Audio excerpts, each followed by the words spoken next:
आज का हम अपना ये सत्र शुरू करते हैं। I create my own destiny, अहम ब्रह्मास्मि। तो चूज योर डेस्टिनी। हम अपनी डेस्टिनी खुद चूज कर सकते हैं, इनफैक्ट हम करते हैं। और अभी भी जो डेस्टिनी हमारी है वो हमारा ही चॉइस है। एक छोटी सी स्टोरी पहले आपसे शेयर करना चाहूंगी। एक दूध वाला था, करोड़ीमल। तो वो अपने 2 दूध के कैन्स लेकर जाता था। तो जब वो जाता था तो उसे गली क्रॉस करनी पड़ती थी, जहां पे बहुत ही शरारती बच्चे हुआ करते थे, जो हर समय कुछ न कुछ प्रैंक्स करते थे, मस्ती करते थे, बदमाशियां करते थे। तो इस बार जब करोड़ीमल वहां से जा रहा था, तो उन बच्चों ने क्या किया कि उसके दोनों कैन में 2 फ्रॉग्स डाल दिए। एक का नाम था सुखीराम और दूसरे का नाम था दुखीराम। तो जैसे ही दुखीराम को उन्होंने वो कैन में डाला, तो जैसा कि दुखीराम का नाम था, दुखीराम दुखी हो गया। और दुखी होकर उसने क्या किया, वो ब्लेम गेम में लग गया कि भाई ये मेरे साथ क्यों हुआ, ये कैसे हुआ, मेरा क्या दोष था। और करोड़ीमल को पता है कि यहाँ पर इतने शरारती बच्चे, उसे यही रास्ता लेना था क्या, और इन बच्चों को भी बदमाशी करने के लिए नहीं मिला था क्या। और इस तरह से कंटिन्यूअस कंप्लेन करने लगा, क्रिप करने लगा, एक ब्लेम गेम में अटक गया। और एक भी बार उसने सबसे इंपॉर्टेंट चीज जो है, क्या है सबसे इंपॉर्टेंट चीज, कि मैं बचूं कैसे, उसने ये सोचा नहीं कि मैं बचूं कैसे। वो फुल टाइम सिर्फ कंप्लेन करने में, क्रिप करने में, अपने भाग्य को कोसने में और दुखी होने में, प्रताड़ित होने में, इसमें उसने पूरा समय लगा दिया। और एक बार भी ये नहीं सोचा कि मैं अपने आप को बचाऊं कैसे।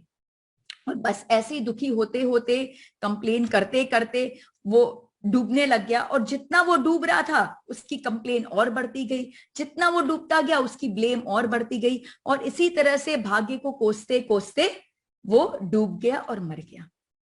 अब दूसरे कैन में था सुखीराम।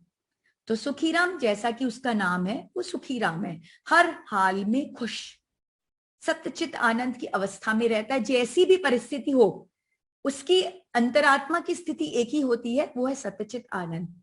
तो अभी भी उसे इस कैन में डाल दिया गया। तो जैसे ही कैन में डाला, उसने तुरंत बोला कि अरे, वन मोर चैलेंज, मुझे लाइफ में एक और चैलेंज मिला है, एक और अपॉर्चुनिटी मिली है कि मैं अपने स्ट्रेंथ को दिखा सकूं, अपने ताकत को यूज कर सकूं, और मैं अपने क्वालिटीज को यूज कर सकूं। तो उसने क्या किया कि बोला कि बाकी सब मैं देखता रहूंगा कि भाई किसने डाला, क्यों डाला, क्या डाला, ये सब बात की बातें हैं। पहले तो मैं ये देखूं कि मैं बचूं कैसे, मैं किस तरह से बच सकता हूं, क्योंकि वही मेरा एकमात्र उद्देश्य है। दैट इज माई मोटो। तो मैं ये कोशिश कर रहा हूं कि मैं बचूं कैसे। तो उससे फिर सडनली रियलाइज हुआ कि वो डूबने लग गया है।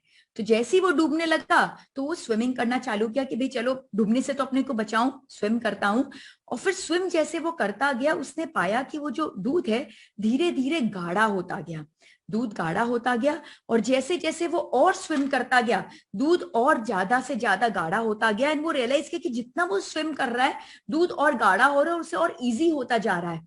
तो वो और तेज स्विम करने लगा, दूध और गाढ़ा होता गया। एक पॉइंट ऐसा है कि पूरा दूध माखन में कन्वर्ट हो गया, और मजे से सुखीराम उसके ऊपर बैठ गया। लेकिन बैठ के क्या वो रिलैक्स हुआ? क्या वो रिलैक्स हुआ बैठ के? नहीं, वो रिलैक्स नहीं हुआ। क्यों? क्योंकि उसका अल्टीमेट ऑब्जेक्टिव नहीं रीच हुआ था। उसका अल्टीमेट ऑब्जेक्टिव क्या था? कि वो इस कैन से बाहर निकल सके, वो अपनी जान बचा सके। तो वो बिल्कुल सतर्क, अलर्ट मूड में बैठा रहा कि जैसे ये ढक्कन खुलेगा मैं इमीडिएट भागूंगा, नहीं तो करोड़ीमल ऐसे ही बहुत अपसेट होगा, बिकॉज उसका पूरा दूध खराब हो चुका है, तो वो मुझे छोड़ेगा नहीं। तो मुझे बिल्कुल खुलते ही बचना पड़ेगा। तो जैसे ही करोड़ीमल ने कैन खोला, तो सुखीराम बिल्कुल अलर्ट मोड में बैठा था। वो फटक से उठा, छलांग मारी, और वो भाग निकला और अपनी जान को बचा लिया। और करोड़ीमल ने जब दूसरा कैन खोला, तो वहां से बहुत जोर की दुर्गंध आई, और अंदर से मरा हुआ दुखीराम मिला। तो सुखीराम और दुखीराम ये दोनों में कॉमन बात क्या थी? दोनों में कॉमन बात थी कि दोनों के सामने सिचुएशन सेम थी, इवेंट दोनों का सेम था, दोनों को दूध के कैन में डाल दिया गया था, लेकिन आउटकम, रिजल्ट दोनों का बिल्कुल डिफरेंट था। क्या रिजल्ट था? सुखीराम जो था वो बच गया, वो विनर हो गया, और दुखीराम मर गया, वो हार गया।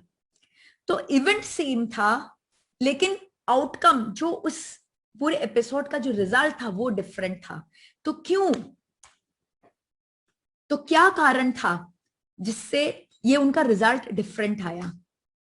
सिंपल, उनका रिस्पॉन्स।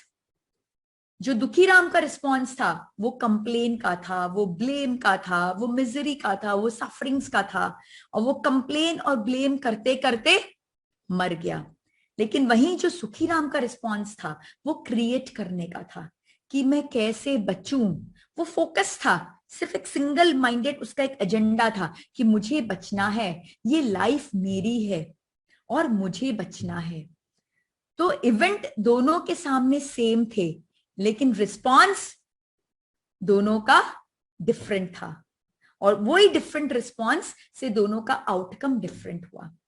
तो हम सबके सामने भी ऑलमोस्ट इवेंट एक जैसे होते हैं, खाली नेचर डिफरेंट होता है, सिर्फ नेचर डिफरेंट। किसी को हेल्थ की प्रॉब्लम होती है, किसी को रिलेशनशिप की होती है, किसी को करियर की होती है, किसी को फाइनेंस की होती है। सबके प्रॉब्लम का नेचर डिफरेंट होता है, बट सबके लाइफ में प्रॉब्लम है।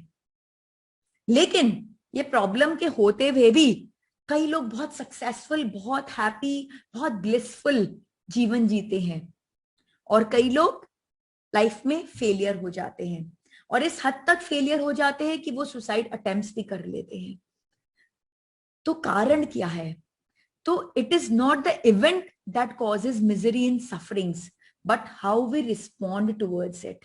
तो जो घटनाक्रम हमारे जीवन में चल रहा है वो हमारे रिजल्ट को नहीं बताता, वो हमारे जीवन में मिजरी या सफरिंग्स नहीं लाता है, घटना कुछ नहीं करता है।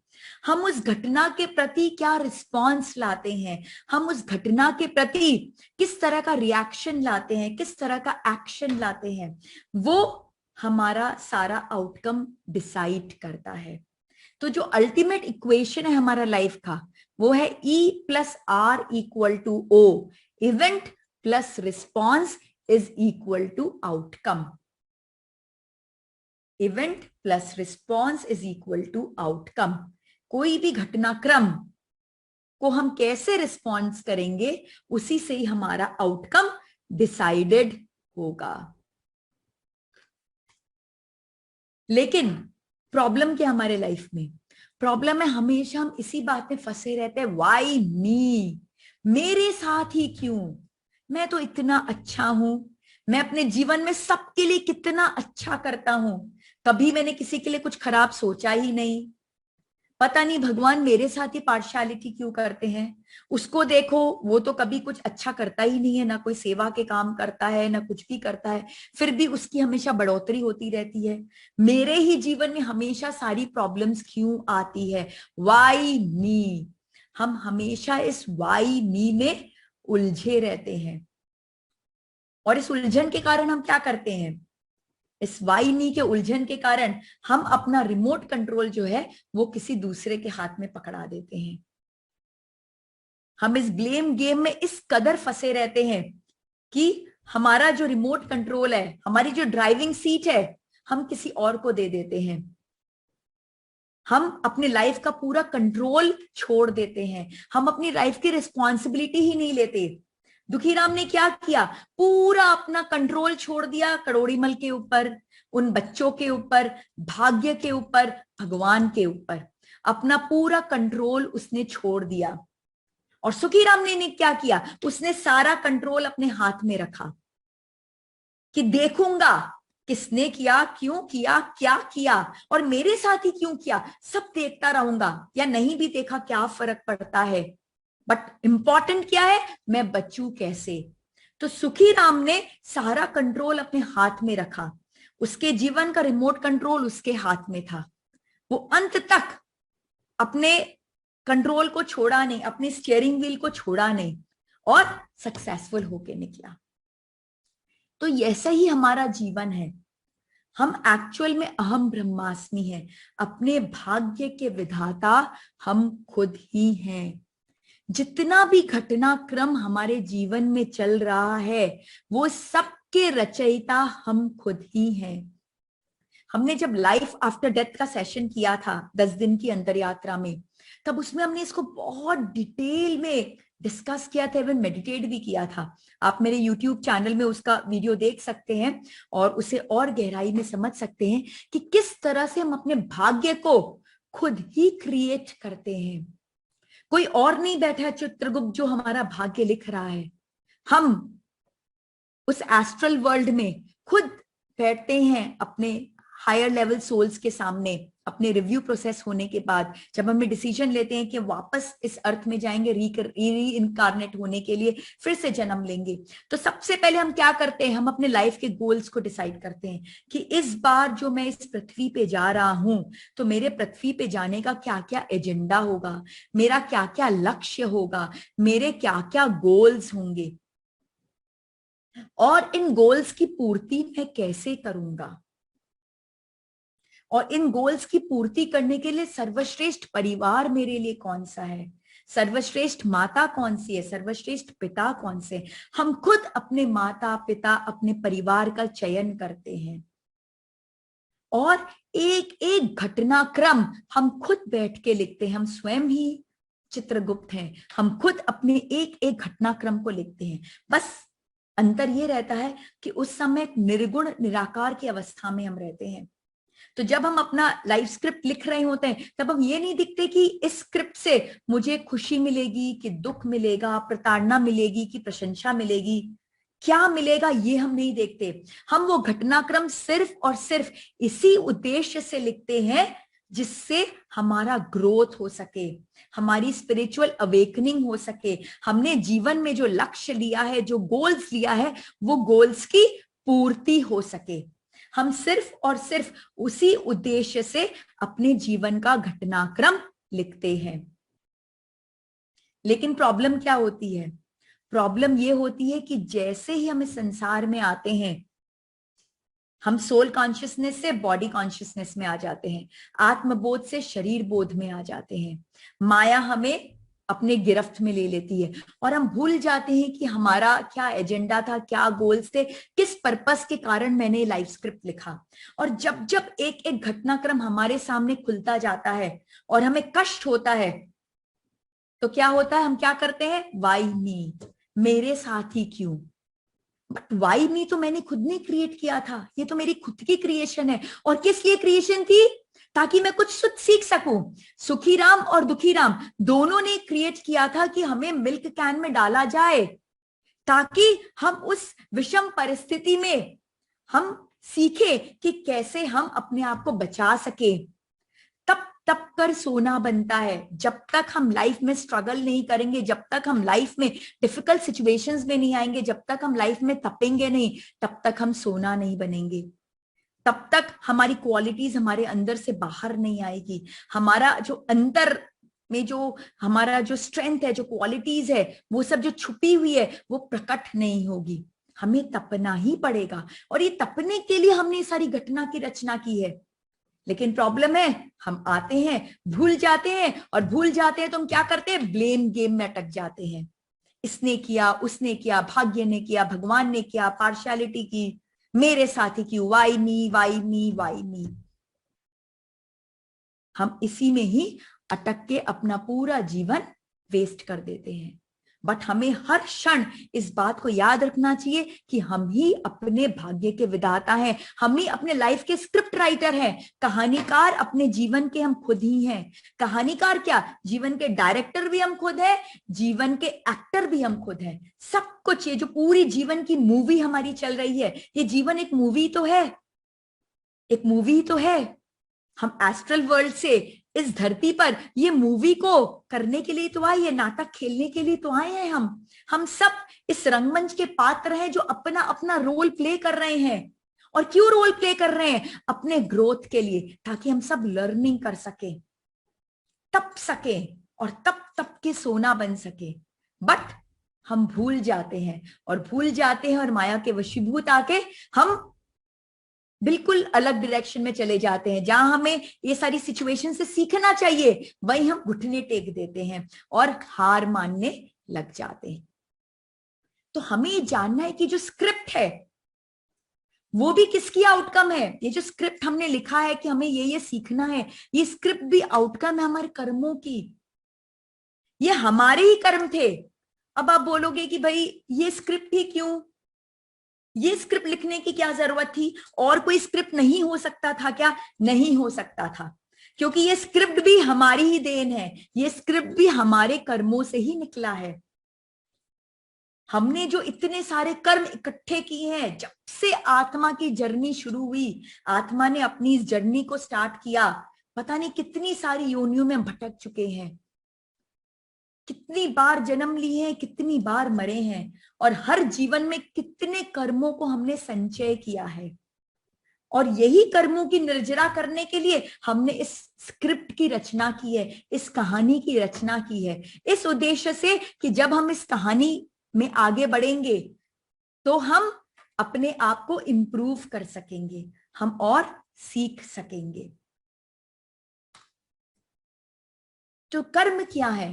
कर्म बेसिस है हमारे जीवन के, फाउंडेशन है कर्म हमारे जीवन का। हम जीवित हैं क्योंकि हमारे पास कर्म है, कर्म के कारण ही हम इस धरती पर वापस आए हैं। क्योंकि जिस दिन ये कर्म खत्म हो जाएगा, हमारा आवागमन भी खत्म हो जाएगा, हमें मोक्ष की प्राप्ति हो जाएगी। कर्म है तो जीवन है, ये जीवन का फाउंडेशन ही कर्म है। और जो हमारा प्रेजेंट है, आज जो जीवन हम जी रहे हैं, वो कहीं से गिफ्ट में नहीं मिला है हमें, वो हमारी ही क्रिएशन है, हमारी ही देन है। हमने जो पास्ट कर्मास इकट्ठे किए थे, उसी के फलस्वरूप हमें यह प्रेजेंट जीवन मिला है। और आज जो हम प्रेजेंट जीवन जी रहे हैं, वो उसी के फलस्वरूप हमारा फ्यूचर डिसाइडेड होगा। तो अगर हम अपने प्रेजेंट से खुश नहीं हैं, देन चेंज इट, क्योंकि आपका फ्यूचर जो है वो ऐसा ही हो जाएगा। अदरवाइज अगर आप कुछ बहुत ही ब्यूटीफुल फ्यूचर की संरचना करने जाते हैं, तो अपने प्रेजेंट को बदलिए, क्योंकि आपका प्रेजेंट ही आपके फ्यूचर को डिसाइड करेगा। और अपने प्रेजेंट को एक्सेप्ट कीजिए, क्योंकि ये आप ही की क्रिएशन है, वो आप ही के पास्ट से आया है।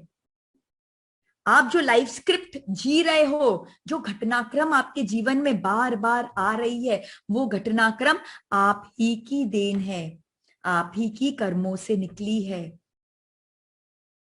तो अगर हम उससे खुश नहीं हैं, तो हमें अपनी ड्राइविंग सीट में बैठना होगा, अपने जीवन का रिमोट कंट्रोल अपने हाथ में लेना होगा, और अपने जीवन के डायरेक्टर खुद बन के उस मूवी को खुद डायरेक्ट करके चलाना होगा।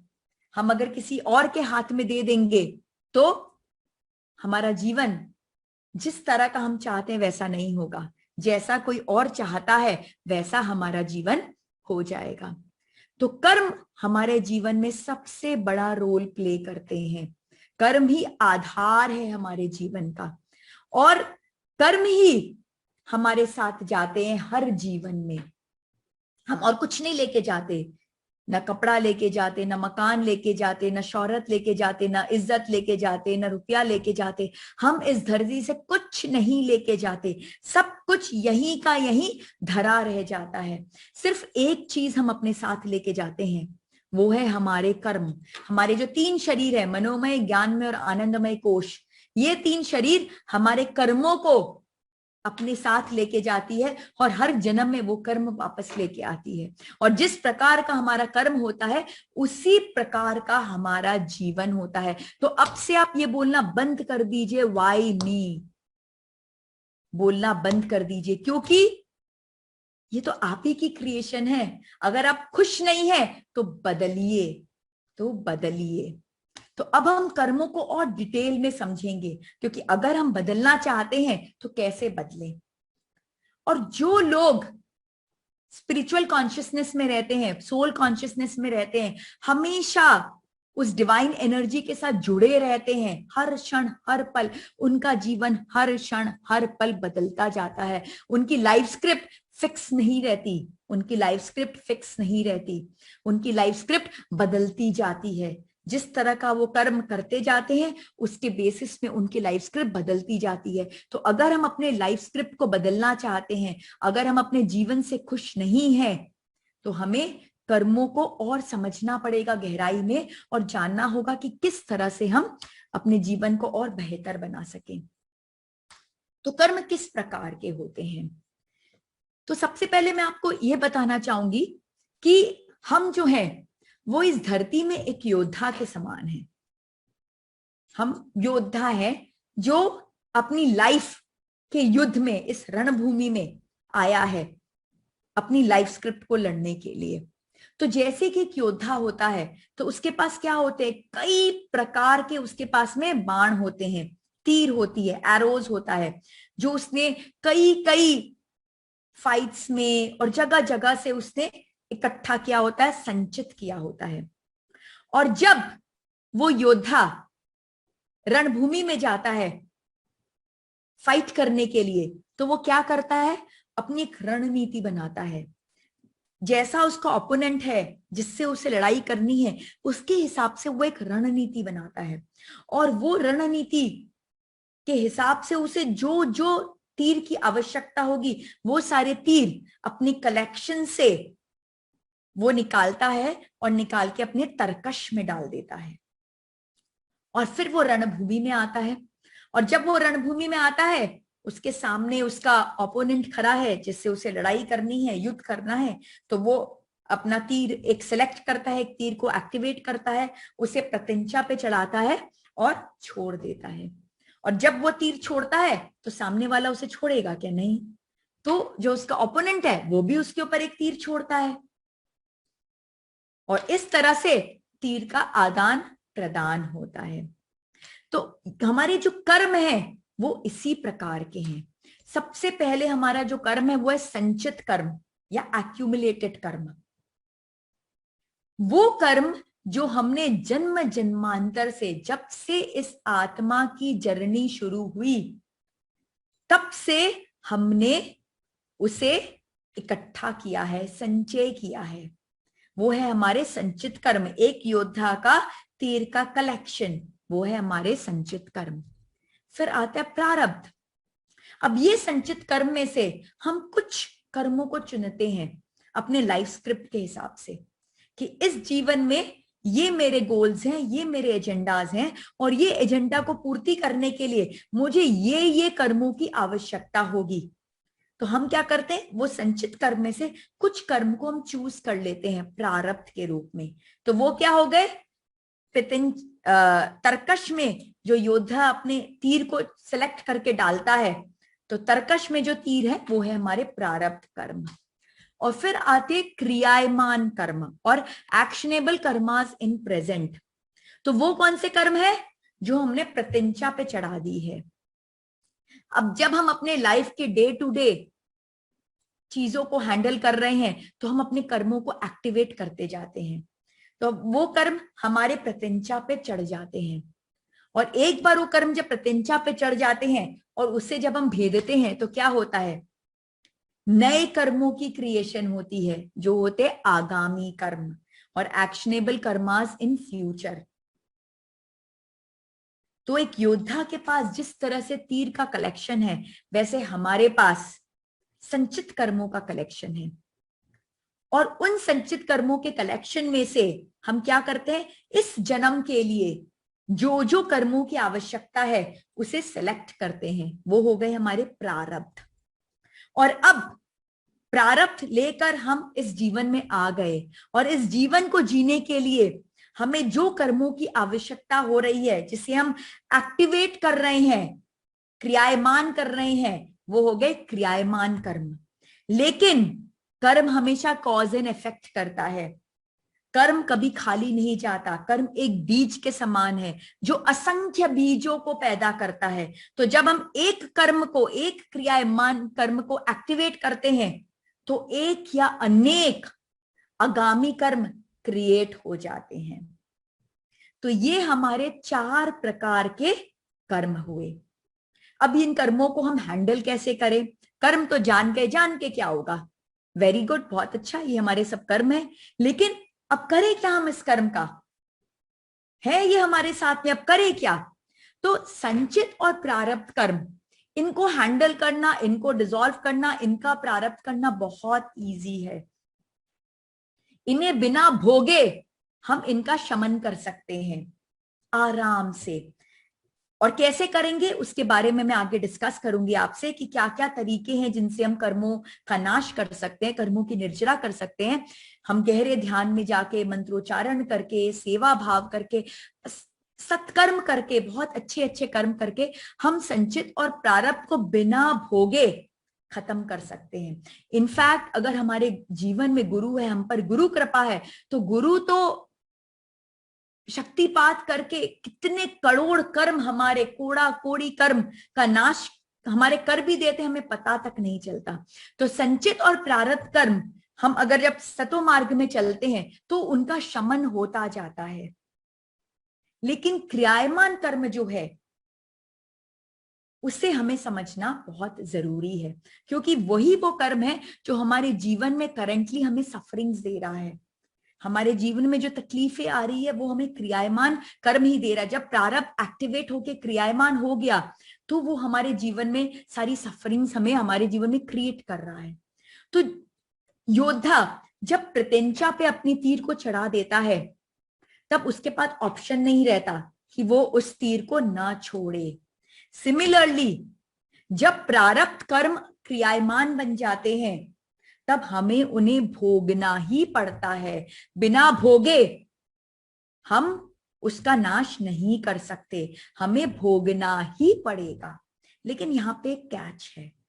कैच ये है कि योद्धा को प्रत्यंचा पे चढ़ी हुई तीर को छोड़ना तो पड़ेगा, लेकिन उसके पास चॉइस है। क्या चॉइस है? कि वो उस तीर की इंटेंसिटी को, उसके स्पीड को, उसके डायरेक्शन को कंट्रोल कर सकता है। वो तीर क्या इफेक्ट क्रिएट करेगा उसको कंट्रोल कर सकता है, उस तीर के कॉन्सिक्वेंसेस को कंट्रोल कर सकता है, उस तीर के परिणाम को कंट्रोल कर सकता है। सिमिलरली क्रियायमान कर्म हमें भोगना तो पड़ेगा ही, हम बिना भोगे नहीं छोड़ सकते। जो जो प्रारब्ध हमारा एक्टिवेट हो गया हमें उसे भोगना ही पड़ेगा। लेकिन हम शूली का शूल बना सकते हैं, हम उसकी इंटेंसिटी को कम कर सकते हैं। कार में जा रहे थे, एक्सीडेंट होना था, वो मेरा प्रारब्ध था जो क्रियायमान हो गया, लेकिन एक्सीडेंट होके मैं कोमा में जा सकती थी या खरोच आके बच गई। ये मेरे जो सत्कर्म है वो कर सकते हैं। एक्सीडेंट तो होगा लेकिन खरोच आएंगी हल्की सी कि ब्रेन हैमरेज होगा, वो कंट्रोल हम कर सकते हैं। That is totally in our control. और जब हम अपने क्रियायमान कर्म को प्रॉपरली कंट्रोल करते हैं, जब हम उसके कॉन्सिक्वेंसेस को ध्यान से देखते हैं, जब हम उसके इफेक्ट पर पूरा ध्यान रखते हैं, तो क्या होता है, आगामी कर्मों के भी क्रिएशन पे कंट्रोल ला सकते हैं। हम कंट्रोल ला सकते हैं कि ज्यादा कर्मों का क्रिएशन ना हो, उनका निर्माण ना हो, कर्म वृद्धि ना हो। दो चीज होती है, कर्म नाश और कर्म वृद्धि। जब हम अनकॉन्शियसली जीते हैं, जब अपनी चेतना के हिसाब से नहीं रहते, तो क्या होता है, हम कर्म वृद्धि करते जाते हैं। और जब हम बिल्कुल फोकस्ड रहते हैं, किस तरह से तीर चलानी है, किस इंटेंसिटी से चलानी है, किस स्पीड से चलानी है, किस डायरेक्शन से चलानी है, जब हमारा पूरा ध्यान रहता है, पूरा फोकस रहता है हमारे एक एक आचरण पे, हमारे एक एक कर्म पर, तो क्या होता है, हम अपने क्रियामान कर्म के भोग को रिड्यूस कर सकते हैं और आगामी कर्म के क्रिएशन को भी कंट्रोल कर सकते हैं।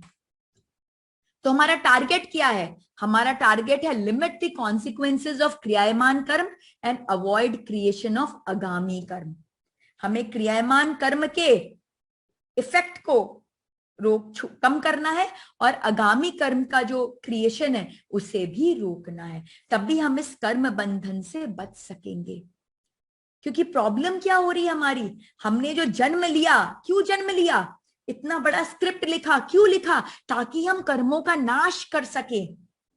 बट प्रॉब्लम क्या हुई, हम जैसे ही आए, आत्मबोध से शरीर बोध में आए, माया के चक्कर में पड़ गए, और क्या हो गया, अपने विकारों के कारण हम कर्म नाश की जगह कर्म वृद्धि करने लग गए और कर्मों का संचय करने लगे, और उसी कर्मों के जाल में हम फंस गए। लेकिन जब हम कॉन्शियसली जिएंगे, पूरी चेतना के साथ जिएंगे, पूरे अवेयरनेस के साथ जिएंगे, अपने एक एक कर्मों पर हम ध्यान रखेंगे, फोकस रखेंगे, तो क्या होगा, हम कंट्रोल कर सकेंगे। हम कंट्रोल कर सकेंगे कि जो कर्म है वो नए कर्म हमारे कर्मों का नाश ही करे, वृद्धि न करे। और जो हमें भोगना है वो भोग भी हमारा कितना कम से कम हो सके। तो अब कर्मा के लॉज क्या है, क्या लॉज है कर्मा का, क्योंकि ये जब हम समझेंगे तभी तो हम कर पाएंगे कि हम उसका शमन कैसे करें। तो सबसे पहला लॉ है कर्म का, प्योर इंटेंशन, शुद्ध भावना। हर कर्म का क्रिएशन भावना से ही होता है। अगर हमारी भावना अशुद्ध है तो हमारे एक्शन जितने भी अच्छे क्यों ना हो, हमें पाप कर्म ही लगेगा। और अगर हमारी भावना शुद्ध है तो हमें हमेशा पुण्य ही होगा। शुद्ध कर्म से बोला हुआ झूठ 100 सच से भी ज्यादा पुण्य दे सकता है, और अशुद्ध भाव से बोला हुआ सच 100 झूठ से भी ज्यादा पाप को क्रिएट कर सकता है। तो बहुत जरूरी है कि हर समय हम सचेत रहें कि हमारे भाव क्या है। हमें परोपकार का कार्य कर रहे हैं, लेकिन इस परोपकार के पीछे मेरा भाव क्या है।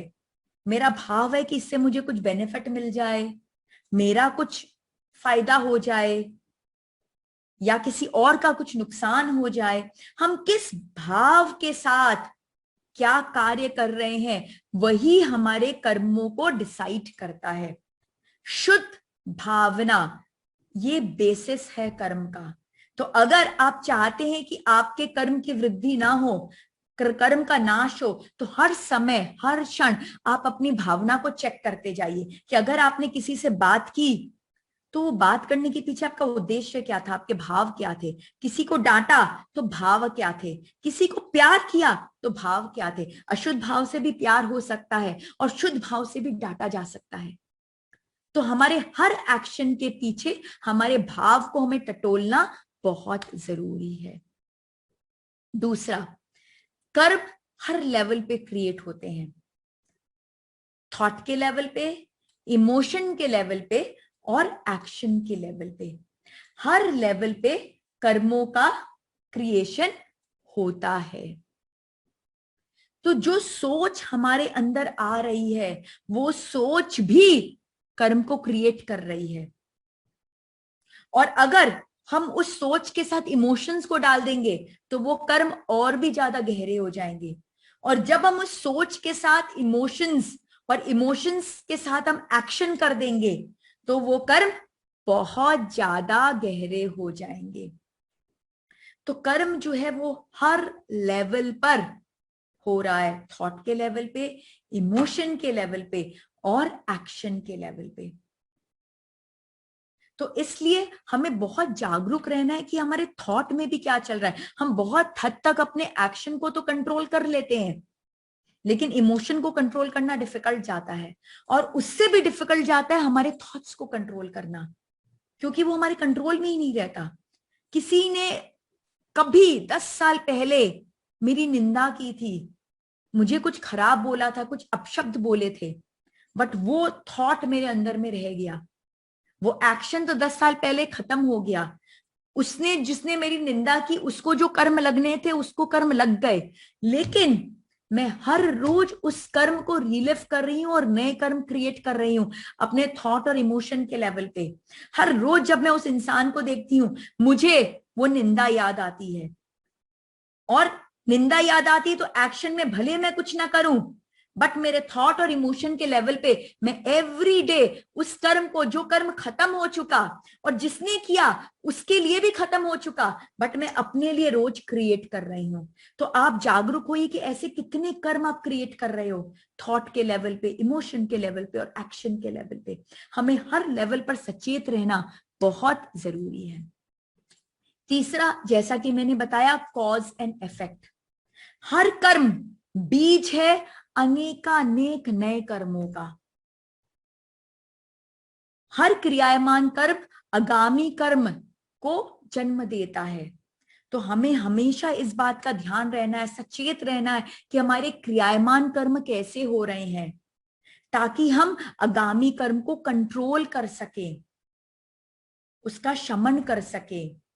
नहीं तो वही बात हो गई, उल्टे डायरेक्शन में हम चले जाएंगे। हम आए थे कर्मों की निर्जरा करने, अपने कार्मिक बैगेज को कम करने, लेकिन जब वापस जाएंगे तो भगवान भी अपना सर पकड़ लेंगे कि 10 किलो का बैग दिया था, 100 किलो का बना के वापस आ गए।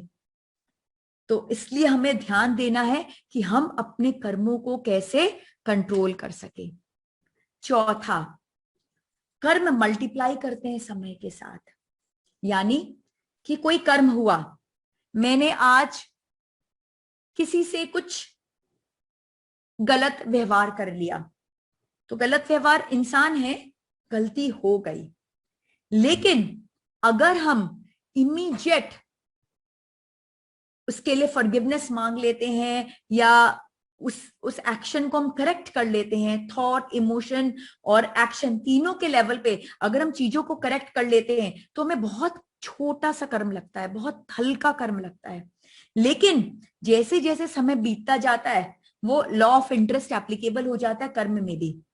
जैसे कि हम बैंक से लोन लेते हैं तो कहते हैं ना कि भाई जितनी जल्दी हम लोन को रिपे कर देंगे तो हमें कम इंटरेस्ट लगेगा, जितना ज्यादा दिन होगा हमें उतना ज्यादा इंटरेस्ट लगेगा। तो कोई भी कर्म जितना ज्यादा पुराना होता है उसमें इंटरेस्ट उतना ज्यादा लग जाता है। इसलिए बहुत जरूरी है कि एवरी डे हम अपने कर्मों को रिव्यू करते रहे। हर रात सोने के पहले आप पूरे दिन को मूवी की तरह जरूर रन कीजिए अपने दिमाग में। कहीं ना कहीं कॉन्शियसली, अनकॉन्शियसली आपसे कोई गलती अगर हुई है, थॉट के लेवल पे, इमोशन के लेवल पे, एक्शन के लेवल पे, तो उसे इमीडिएट करेक्ट करें। आपके भाव में कहीं पे भी अशुद्धि आई है तो उसे इमीडिएटली करेक्ट करें, क्योंकि आप अगर इमीडिएट करेक्शन करते जाएंगे तो कर्म ज्यादा नहीं लगेंगे आपको। इंसान है, हम इंसान है तो कर्म करते जा रहे हैं, कर्म करते जा रहे हैं, तो कहीं अच्छा हो रहा है, कहीं खराब हो रहा है। कोशिश कर रहे हैं कि खराब ना हो, फिर भी हो जाता है। तो हमें क्या करना चाहिए, हमें इमीडिएट करेक्शन कर लेना चाहिए। तो जब हम इमीडिएट करेक्शन करेंगे तो क्या होगा, हम पर उतने कर्म नहीं लगेंगे। और जब हम इन कर्मों को इग्नोर कर देंगे तो क्या फर्क पड़ता है, उससे मैंने बराबर से बिहेव नहीं किया, कौन सा तो मैं मिलती हूं उससे, छोड़ो ना, क्या करना है जाके कुछ बोलना। और कौन सा वो इतना पावरफुल है कि जो मुझे आके कुछ कर सके, उसकी क्या औकात। अगर मैं इस तरह की फीलिंग लाऊंगी तो क्या होगा, मैं उस कर्मों को फेस नहीं करना चाहूंगी। और फेस नहीं करना चाहूंगी तो मुझे कब फेस करना होगा, उस एस्ट्रल वर्ल्ड में फेस करना होगा, रिव्यू प्रोसेस के टाइम पे। हमने लाइफ आफ्टर डेथ में बहुत अच्छे से इसको डिस्कस किया था कि रिव्यू प्रोसेस में हमें फेस करना पड़ेगा अपने एक एक कर्मों को जिसको हमने सेटल नहीं किया है। तो हम क्यों वहां का वेट करें सेटलमेंट का, हम सारे कर्मों को यहीं पे सेटल कर दें, क्योंकि हम जितना यहाँ पे सेटल करते जाएंगे वहां पे हमारा बोझ उतना कम होगा। क्या भगवान हमें पनिश नहीं करना चाहते, भगवान का एकमात्र उद्देश्य है, और वो उद्देश्य ये है कि कैसे वो हमारे जीवन में इंप्रूवमेंट ला सके, किस तरह से हमारे जीवन में अच्छा हो सके, हमारा सेल्फ अवेकनिंग कैसा हो सके, हमारा स्पिरिचुअल ग्रोथ कैसा हो सके। आत्मा ने जो जर्नी शुरू की, आत्मा वो जर्नी को शीघ्रातिशीघ्र कैसे पूर्ण कर सके, मोक्ष की प्राप्ति वो कैसे कर सके। भगवान सिर्फ यही चाहते हैं। और अगर हम एवरीडे रिव्यू कर रहे हैं तो उनको फिर अपने सामने उतने रिव्यू की क्या जरूरत है, क्योंकि सेल्फ करेक्शन तो हम कर ही रहे हैं। इसलिए बहुत जरूरी कि अपने कर्मों को हम एवरीडे फेस करें, इग्नोर ना करें, और फेस करके उसे वहीं का वहीं सेटल करने की कोशिश करें। कोशिश नहीं, कर ही डालें, अदरवाइज वो एक छोटा सा कर्म बहुत मल्टीप्लाइड वे में हमारे सामने आएगा। और एक और जो बहुत इंपॉर्टेंट है लॉ ऑफ कर्मा, वो है आप अकेले ही अपने कर्म के रास्ते पे चलते हो, आपका कोई सगा संबंधी आपके साथ नहीं रहता। एक स्टोरी याद आई इससे मुझे। एक बार एक हत्यारा था, लुटेरा था, जो लूटता था। तो एक बार एक साधु का सामना हुआ उससे। तो साधु को बोला कि भाई जो भी है अपने पास दे दो। साधु ने कहा मेरे पास ऐसा तो कुछ है नहीं, ज्ञान है, तो चलो तुमको वही देता हूं। मेरा एक प्रश्न है तुमसे कि तुम ये कार्य क्यों कर रहे हो? तुम जानते नहीं कितने कर्मों का संचय हो रहा है इससे, तुम्हारे आगे के भव कितने खराब हो जाएंगे। तो बोला कि भाई मैं सिर्फ अपने लिए थोड़ी ना कर रहा हूं, मेरे बूढ़े माता पिता है, पत्नी है, बच्चे हैं, पूरा कुटुंब है, मैं अपने परिवार के लिए ये सब कर रहा हूं, सिर्फ मैं अपने के लिए थोड़ी ना कर रहा हूं। तो साधु बोलता है कि ठीक है, एक काम करो, मैं यहाँ पे वेट करता हूं, अपने घर जाओ और उनसे पूछो कि क्या वो भागीदार बनेंगे तुम्हारे इस कर्म में। तो वो बोला कि भाई क्या मजाक की बातें कर रहे हो, क्यों नहीं बनेंगे भागीदार? जब वो मेरे इन कर्मों के सारे रिवॉर्ड्स को एंजॉय कर रहे हैं, मैं जो लूट के ले जाता हूं उसे वो प्रयोग कर रहे हैं, तो मेरे कर्मों को क्यों नहीं शेयर करेंगे? जरूर करेंगे। साधु बोले फिर भी बेटा एक बार पूछ के आओ। तो जैसे ही वो गया अपने माता पिता के पास में, तो माता पिता से पूछा कि भाई आप करोगे मेरे साथ मेरे कर्मों को शेयर? तो माता पिता बोले कि भाई हम क्यों करें शेयर, ये तो तुम्हारा कर्तव्य है, तुम छोटे थे तो हमने तुम्हारा ख्याल रखा, अब तुम बड़े हो गए हो तो अब ये तुम्हारी रिस्पॉन्सिबिलिटी है कि तुम हमारा ख्याल रखो। अब वो तुम्हारा लुकआउट है, तुम्हें देखना है कि भाई तुम किस तरह से हमारा ख्याल रखते हो, कुछ काम करके रखते हो कि लूट के रखते हो, कैसे करते हो, तुमको देखना है, हमें इससे क्या करना, हम क्यों तुम्हारा कर्म शेयर करें। तो बहुत हताश हो गया, अपनी वाइफ के पास गया। तो उसका भी कहना था भाई आप शादी करके मुझे लेके आए, मैं आपके घर का ख्याल रखती हूँ और आपका काम है कमाना, अब आप जैसे कमाते हो आप देखो आप जानो, मुझे क्या करना है इससे। बच्चों के पास गया, बच्चे बोले कि भाई हम छोटे हैं, आपका जिम्मेदारी है हमें देखने का, तो ये आपका लुकआउट है, हम क्यों करें। तो ऐसा ही हमारा जीवन होता है, हम कई बार कई सारे कर्म करते हैं ये सोच के कि हम दूसरे के लिए कर रहे हैं, उनके बेनिफिट के लिए कर रहे हैं, बट कर्म सिर्फ हमारा होता है, कर्म और किसी का नहीं होता, कर्म सिर्फ और सिर्फ हमारा होता है। तो इसीलिए हमें खुद को जानना है कि हम कैसे कर्म करें, क्योंकि कर्म के रास्ते पे हम हमेशा अकेले ही होते हैं। तो अब सबसे इंपॉर्टेंट कि हम कर्मों की निर्जरा कैसे करें, संचित और प्रारब्ध को बिना भोगे कैसे हम उनका नाश कर दें। क्रियामान कर्म को भोगना तो पड़ेगा, लेकिन भोग की इंटेंसिटी को कैसे कम करें, और आगामी कर्म को क्रिएट ही ना होने दें, कम से कम बेयर मिनिमम होने दें। तो हम क्या करें जिससे हमारे कर्मों की निर्जरा हो सके। तो सबसे पहला, align with the ultimate purpose and responsibilities of your life and keep a check on unfulfilled desires। हमने जब जन्म लिया तो हमने अपने जीवन के लिए गोल्स एंड एजेंडाज डिसाइड किए कि ये गोल और ये एजेंडा लेके मैं अपने जीवन को जी रहा हूं। बट यहां आके क्या होता है, हम भटक जाते हैं। किस में भटक जाते हैं? हम भटक जाते हैं और नाम कमाने में, हम भटक जाते हैं और मटेरियलिस्टिक डिजायर्स को पूरे करने में, हम भटक जाते हैं विकारों में, और जो हमारा बेसिक पर्पस था, जिस पर्पस से हम आए, हम उसको भूल जाते हैं। प्लस जो रिस्पॉन्सिबिलिटी है हमारे जीवन की, अगर मैं एक माँ हूं तो मेरी रिस्पॉन्सिबिलिटी है मेरे बच्चों के प्रति, अगर कोई एक पिता है तो उनकी भी रिस्पॉन्सिबिलिटी है। तो पेरेंट्स की अपनी रिस्पॉन्सिबिलिटी है, बच्चों की अपनी रिस्पॉन्सिबिलिटी है, एक एम्प्लॉय की अपनी रिस्पॉन्सिबिलिटी है। तो हम सब इस जीवन में आए हैं अपनी अपनी रिस्पॉन्सिबिलिटीज को पूरा करने के लिए। लेकिन वही होता है, माया के वशीभूत लग के हम क्या होते हैं, अपनी रिस्पॉन्सिबिलिटीज से हम दूर हो जाते हैं, हम भूल जाते हैं, हम अपने पर्पस को भूल जाते हैं, हम अपने उद्देश्य को भूल जाते हैं, हम अपने लक्ष्य को भूल जाते हैं, जो हमारी रिस्पॉन्सिबिलिटीज है हम उसको भूल जाते हैं। और हमने जन्म क्यों लिया था? क्योंकि हमारे अंदर कुछ कुछ अनफुलफिल्ड डिजायर्स थे, जिसको हम पूर्ण करना चाहते थे, जिसे हम एक्सपीरियंस करना चाहते थे, हम उसे भी भूल जाते हैं। तो जब हम अपने मेन फोकस से अपना जो लाइफ स्क्रिप्ट है, जिसको जीने के लिए हम आए थे, हम उसे छोड़कर हम कोई और लाइफ स्क्रिप्ट जब जीना शुरू कर देते हैं, तो बहुत सारे कर्म हमें लगते हैं। हम जब उस रिव्यू प्रोसेस पे जाते हैं तो साक्षात हमें पूछा जाता है कि भाई करने तो गए थे तुम कुछ और, क्वेश्चन पेपर तो हमने आपको कुछ और दिया था, लेकिन धरती पे जाके आपने आंसर तो कुछ और भर दिया, तो मार्क्स कैसे मिलेगा? जो क्वेश्चन था उसका आंसर तो नहीं है, आपने किसी और का क्वेश्चन पेपर भर लिया, तो हम आपको कैसे मार्क्स देंगे? तो बहुत जरूरी है कि जब हम अपने एक एक कर्म को जीते हैं तो हम हमेशा इस बात को ध्यान रखें कि क्या हमारे अल्टीमेट पर्पस के साथ जुड़ा है, हमारे लक्ष्य के साथ जुड़ा है, हमारे गोल के साथ जुड़ा है, हमारी रिस्पॉन्सिबिलिटीज के साथ जुड़ा है।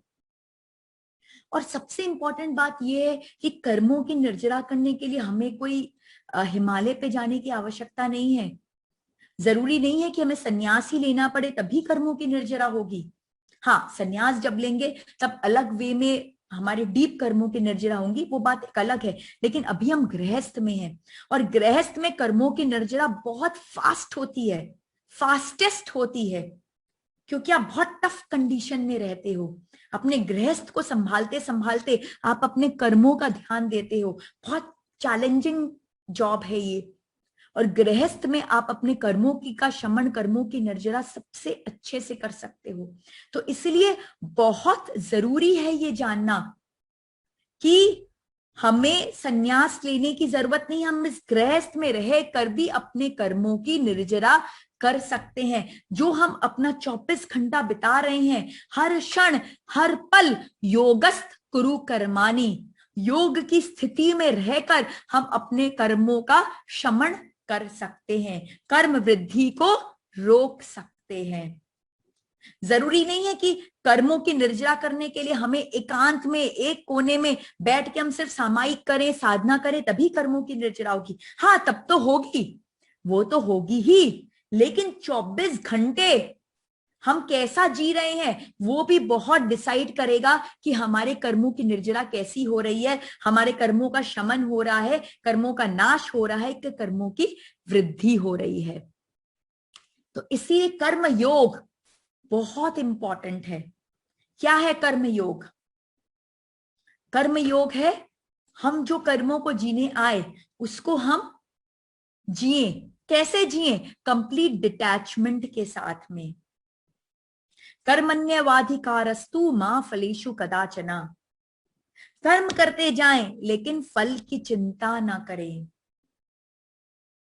जब फल की आकांक्षा नहीं रहेगी तब वो जो कर्म होंगे वो सर्वश्रेष्ठ उत्कृष्ट कर्म होंगे। क्योंकि फल क्या करता है? फल क्या करता है? फल हमारे अंदर डिजायर्स क्रिएट करता है, फल हमारे अंदर एंजाइटी लाता है, फल हमारे अंदर स्ट्रेस लेके आता है। और जब हम सिर्फ कर्म करते हैं कर्म करने के लिए, क्योंकि हम उन कर्मों को बहुत इंजॉय कर रहे हैं, हमें वो कर्म करना अच्छा लग रहा है, जब हम कर्म को पूरे दिल से, अपने एक एक इंद्री से, अपने एक सेंसेस से, पूरे इन्वॉल्वमेंट के साथ एक ऑफरिंग की तरह करते हैं, एक सेवा भाव की तरह करते हैं, तो वो कर्म योग होता है। क्योंकि तब वो कर्म सबसे सर्वश्रेष्ठ होता है। और जैसे ही फल को हम कनेक्ट कर देते हैं तो क्या होता है? हमारे अंदर उत्तेजना आ जाती है, एंजाइटी आ जाती है, हम घबरा जाते। अगर ये रिजल्ट नहीं मिला तो, अगर ऐसा नहीं हुआ तो, हम संस्कार और वासना में फंस जाते हैं। संस्कार क्या करते हैं? संस्कार हमें पास्ट में लेके जाते हैं। मैंने पिछली बार जब ये कर्म किए थे तो सबने ऐसा किया था, ठीक नहीं हुआ था, वापस से हो गया तो। और वासना क्या करती है? हमें फ्यूचर में लेके जाती है कि जो मैं चाहता हूं अगर वो नहीं मिला तो जब हम पास्ट और फ्यूचर में फंस जाते हैं तो क्या होता है? हमारा प्रेजेंट से फोकस खत्म हो जाता है। जो कर्म हम कर रहे हैं उस कर्म पर हम अपना 100% नहीं दे पाते, वो कर्म की क्वालिटी कम हो जाती है।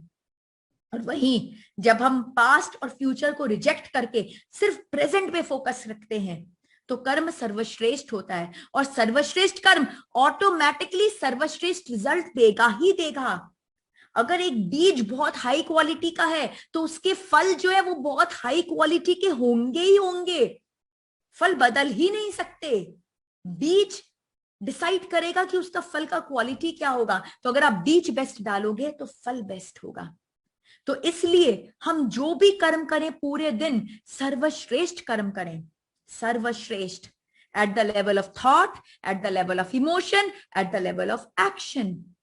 हमारे भाव बिल्कुल शुद्ध हो, बिल्कुल शुद्ध, कि मेरा सारा फोकस इस कर्म पर है।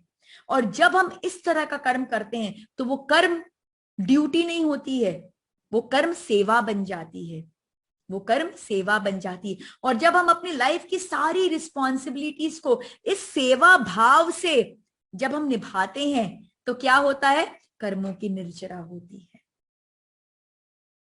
तो बहुत जरूरी है कि जो भी कार्य हम कर रहे हैं, हम गृहस्थ में हैं तो हमें अपने बच्चों का ध्यान देना है, हमें किचन संभालना है, खाना पकाना है, परिवार का ध्यान देना है, जो भी काम करना है, हमें कमाना है, पैसे अर्न करने हैं, हमें जो भी काम करना है उसको जब हम एक सेवा की तरह लें तो वो सर्वश्रेष्ठ होगा और कर्मों की निर्जरा होगी।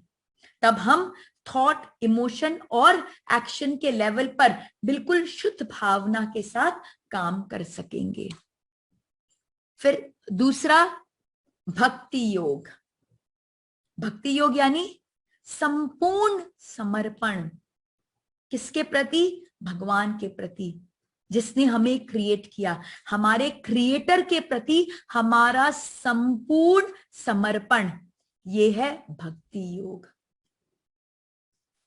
जब हम खो जाते हैं उनके मंत्रोच्चारण में, जब हम खो जाते हैं उनका नाम लेने में, जब हम खो जाते हैं उनका भजन गाने में, जब हम खो जाते हैं उनकी याद में, तो क्या होता है, हम उनकी एनर्जी के साथ मर्ज हो जाते हैं। और जब हम उस डिवाइन एनर्जी के साथ मर्ज हो जाते हैं तो कितने कर्मों की निर्जरा होती है, आपको अंदाजा ही नहीं हो सकता। हम जब तीर्थ क्षेत्र जाते हैं तो उस पावन भूमि में जाने से कितने कर्मों की निर्जरा होती है। जब हम सम्मेश शिखर जी के पहाड़ की वंदना करते हैं तो उस पावन पहाड़ जहां हमारे 20 तीर्थंकर ने मोक्ष प्राप्त किया, जहां कितने करोड़ों मुनियों ने कैवल्य को प्राप्त किया, मोक्ष को प्राप्त किया, वहां पे जब हम जाते हैं तो उस पावन धरा पर जाते ही वहां के एनर्जी में हम जैसे एनगल्फ्ड होते हैं, उस एनर्जी को हम जैसे प्राप्त करते हैं, उस एनर्जी में जैसे ही खो जाते हैं तो हमारे कर्मों की निर्जरा होती है। लेकिन again law of Karma is applicable. क्या है law of Karma? Thought, emotion और एक्शन तीनों से और शुद्ध भावना से। तीर्थ क्षेत्र तो चले गए, लेकिन क्यों गए? ताकि फेसबुक में हम फोटो डाल सके, हाँ हम तो तीर्थ पे गए, पहाड़ पे चढ़े और खाली सेल्फी लेने में ही हम बिजी हैं। तो फिर नहीं होगा, तो फिर नहीं होगा। जब हम थॉट, इमोशन और एक्शन के लेवल पर एक शुद्ध भावना के साथ जब हम खो जाएंगे उनकी याद में, उनके संकीर्तन में, उनके मंत्रोच्चारण में, तब वो भक्ति योगी की पराकाष्ठा होगी और तब होगी कर्मों की निर्जरा। तभी होगी कर्मों की निर्जरा। माला तो हम फेर रहे हैं लेकिन एक्शन हो रहा है, लेकिन मन लगी नहीं रहा उसमें, तो नहीं होगी तब कर्मों की निर्जरा। कर्मों की निर्जरा तभी होगी जब हम अपने पांचों सेंसेस, थॉट, इमोशन और एक्शन, हर लेवल से और एक शुद्ध भावना के साथ जब हम उस कार्य को करेंगे, तभी कर्मों की निर्जरा होगी। और हमें कैसे पता चलेगा? एक बहुत सिंपल तरीका है। कैसे पता चलेगा कि कर्म योग और भक्ति योग हम कर पा रहे, हम बेस्ट तरीके से कर पा रहे? जब हम एक स्टेट ऑफ टाइमलेसनेस में चले जाएंगे। क्योंकि जब हम कोई कार्य को ऐसे करेंगे कि हम उसमें बिल्कुल खो जाएं और उसको करने में वो कार्य बोझ ना लगे, हम जब माला जप करें, मंत्रोच्चारण कर रहे, वो मंत्र हमारे श्वास के साथ मिल गए हैं और वो सांस उठ रही हैं और नीचे हो रही हैं और उसी में हम बिल्कुल खो गए हैं, हम प्रभु भक्ति में लगे हैं, बिल्कुल उसमें खो गए हैं, हम अपना कुछ कार्य कर रहे हैं, चाहे खाना ही बना रहे हैं, बट उसको करने में बिल्कुल खो गए हैं। जब हम बिल्कुल टाइमलेसनेस की स्थिति में चले जाते हैं, जब हम उस कार्य में खो जाते हैं, तो हम उस प्रेजेंट में स्थित हो जाते हैं, और जब हम उस वर्तमान मोमेंट में स्थित हो जाते हैं, तब वो कर्म योग और भक्ति योग की पराकाष्ठा होती है। फिर तीसरा आ गया ज्ञान योग, सीकिंग नॉलेज एंड इम्प्लीमेंटिंग, स्वाध्याय। तो सीकिंग नॉलेज, ज्ञान को प्राप्त करना, लेकिन ज्ञान को प्राप्त करने से भी इंपॉर्टेंट क्या है, उस ज्ञान को आचरण में लेके आना। आपकी पर्सनालिटी उस ज्ञान को रिफ्लेक्ट करनी चाहिए।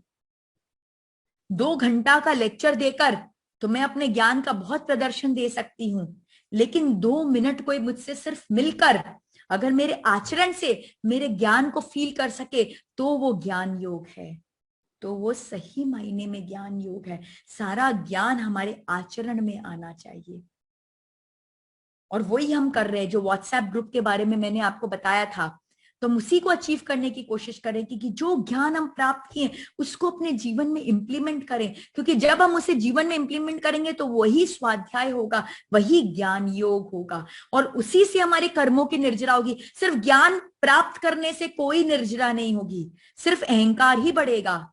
मैं आपको 1 घंटे का लेक्चर दे रही हूं, आप सुन रहे हो, मेरे भी कहते अहंकार की पुष्टि हो रही कि वाह, मैंने इतने सारे 750 लोग जुड़े, इतने सारे लोगों को मैंने कितना ज्ञान दे दिया। आपके भी अहंकार की पुष्टि हो रही है कि हाँ भाई, हमने कितना ज्ञान सीख लिया, लेकिन रिजल्ट क्या? Zero, no result. रिजल्ट तब आएगा, कर्मों की निर्जरा ज्ञान प्राप्त करके नहीं होगी, कर्मों की निर्जरा होगी वो ज्ञान को इंप्लीमेंट करके, आचरण में लाकर। तो हमें ज्ञान को आचरण में लाना है। एंड देन राजयोग।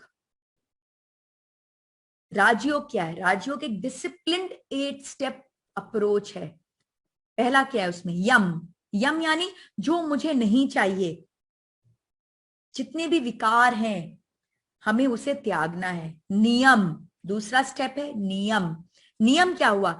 जो अच्छी बातें हैं हमें उसे अपने जीवन में लाना है, तो विकारों को त्यागना है, अच्छी बातों को जीवन में लेके आना है। तीसरा आसन। आसन यानी हमें अपने अन्नमय कोश को पुष्ट करना है, स्ट्रॉन्ग करना है, स्ट्रेंथन करना है। फिर चौथा प्राणायाम, हमें अपने प्राण शक्ति को स्ट्रेंथन करना है, प्राण ऊर्जा को बढ़ाना है।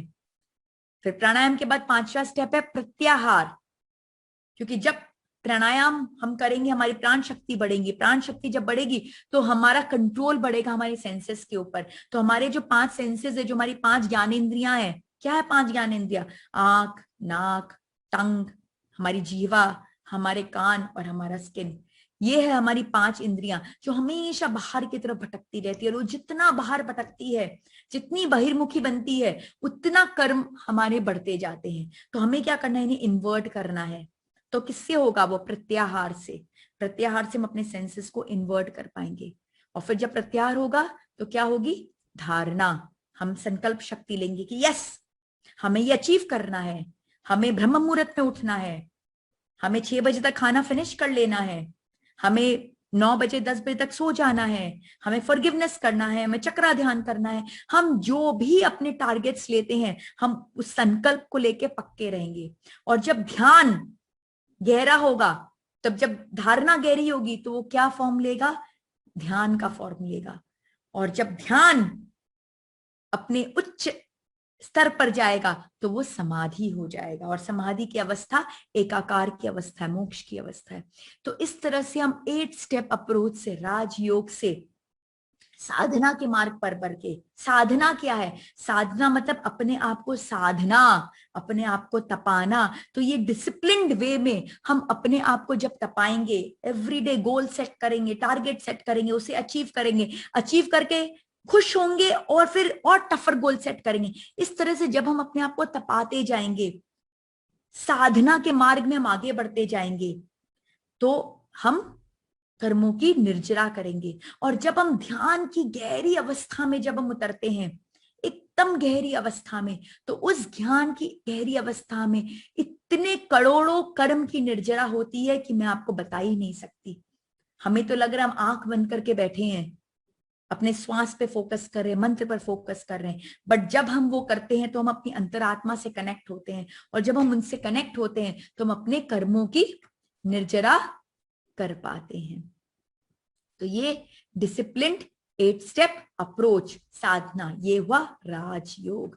तो ये 4 जो है 4S, इस 4S को बिल्कुल याद रखिए अपने जीवन में। सेवा कर्मयोग का मार्ग, संकीर्तन भक्ति योग का मार्ग, स्वाध्याय ज्ञान योग का मार्ग, और साधना राजयोग का मार्ग।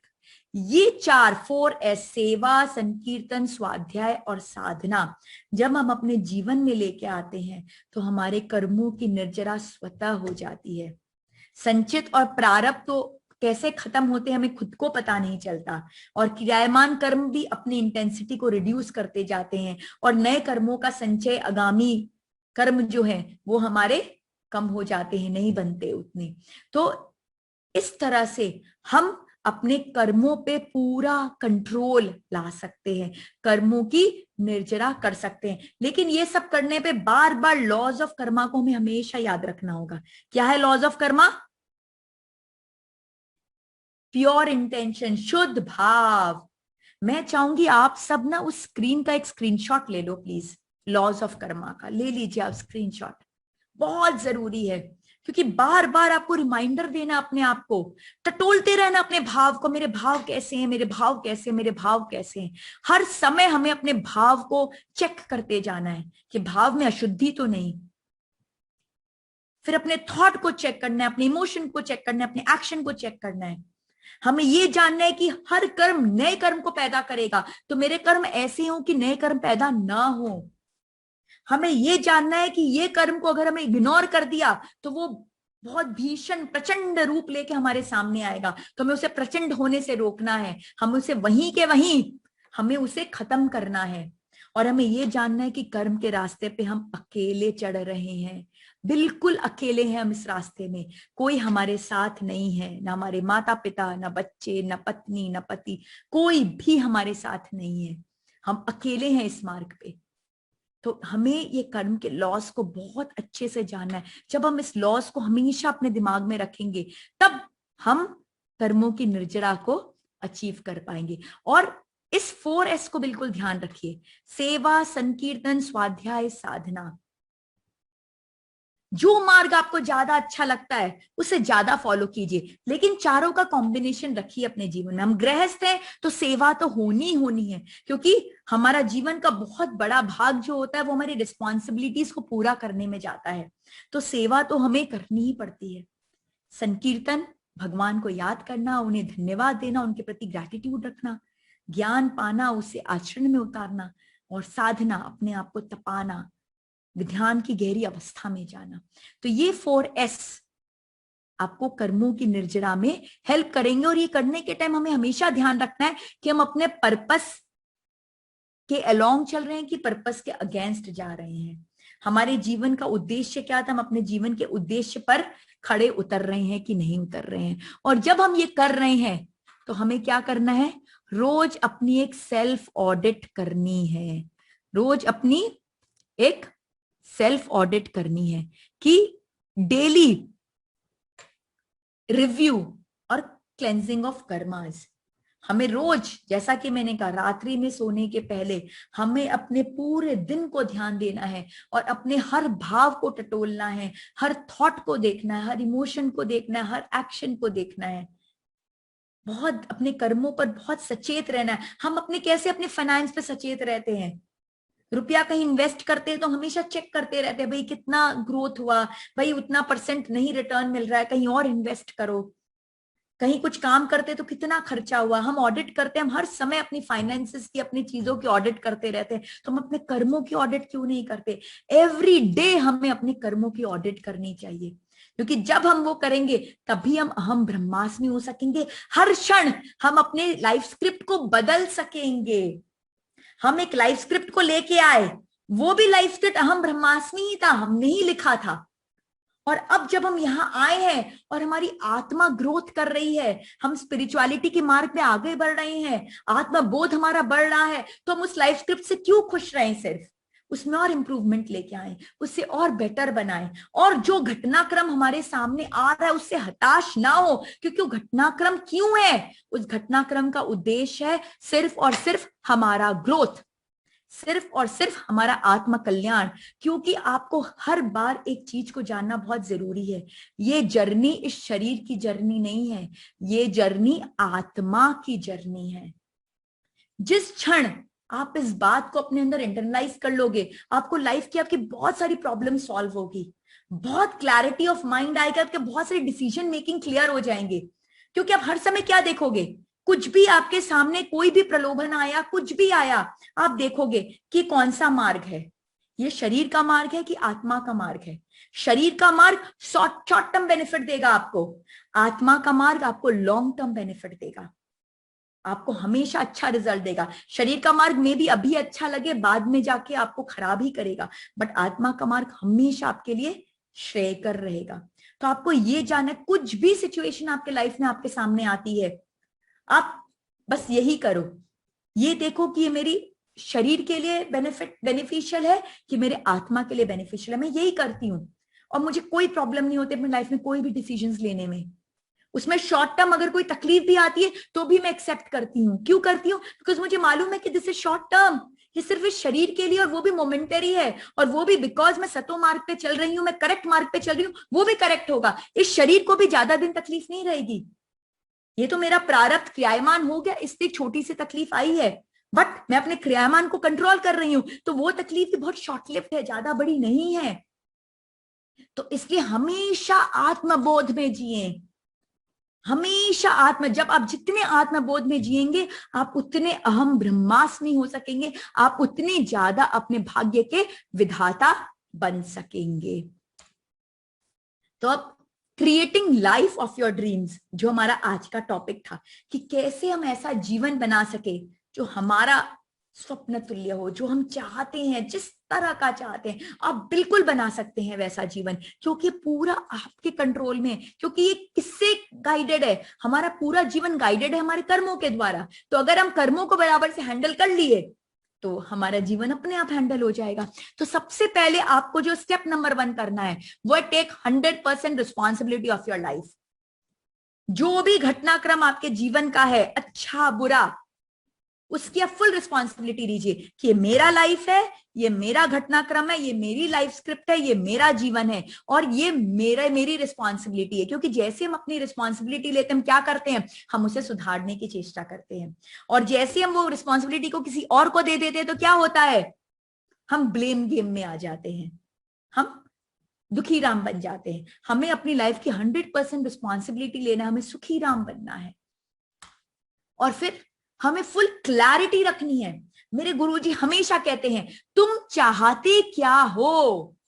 प्रॉब्लम हमारी, हम ये तो बोलते हो वाई मी, मेरा लाइफ ऐसा क्यों वैसा क्यों, बट अगर पूछने जाए कि ठीक है ऐसा नहीं चाहिए तो आपको कैसा चाहिए, आपको किस तरह का लाइफ चाहिए, अगर हम जब ये पूछने जाते हैं तो उसे पता ही नहीं होता, उसे क्लैरिटी ही नहीं होती कि उसे कैसा लाइफ चाहिए, उसे कैसा हेल्थ चाहिए, उसे कैसी रिलेशनशिप चाहिए, उसे कैसा करियर चाहिए, उसे कैसा फाइनेंस चाहिए, उसे कैसी स्पिरिचुअल ग्रोथ चाहिए, उसे कुछ नहीं मालूम होता है।